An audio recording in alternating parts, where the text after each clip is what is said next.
Kita masuk ke berita utama pemirsa. Menteri Pertahanan RI Prabowo Subianto pada hari kedua Rapim Kemhan tahun 2022, Menhan Prabowo menyerahkan dokumen strategis pertahanan negara yang diharapkan dapat menjadi acuan bagi Kemhan dan TNI dalam menghadapi ancaman yang terjadi ditimbulkan dari dinamika perkembangan lingkungan strategis.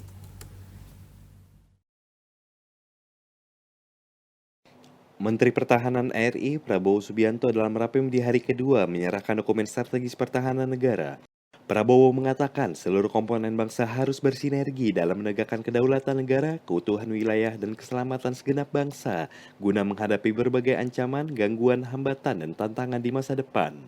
Ancaman yang dimaksud oleh Menhan Prabowo Subianto yaitu merupakan ancaman militer kekuatan asing ataupun dalam negeri seperti konflik terbuka, perang konvensional, separatisme, dan ancaman operasi intelijen.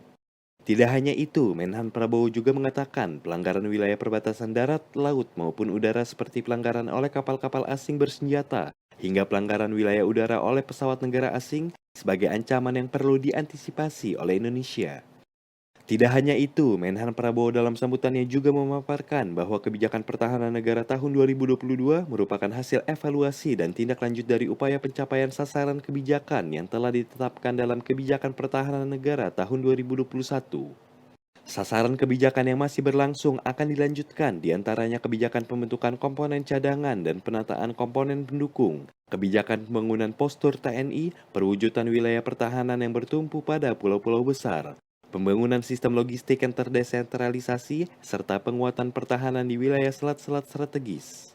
Dalam Rapim Kementerian Pertahanan 2022 yang bertema konsolidasi pembangunan kekuatan pertahanan negara, di hari kedua ini turut dihadiri oleh 160 perwira tinggi TNI, Panglima TNI Jenderal TNI Andika Perkasa, Kepala Staf Angkatan Darat Jenderal TNI Dudung Abdurrahman, Kepala Staf Angkatan Laut Laksamana TNI Yudo Margono, Kepala Staf Angkatan Udara Marskal TNI Fajar Prastio, Kapolri Jenderal Polisi Listio Sigit Prabowo, serta pejabat dari kementerian lembaga lainnya.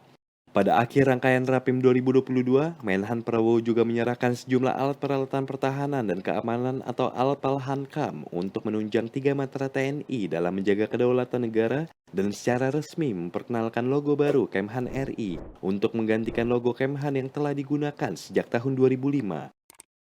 Tim Garuda TV melaporkan.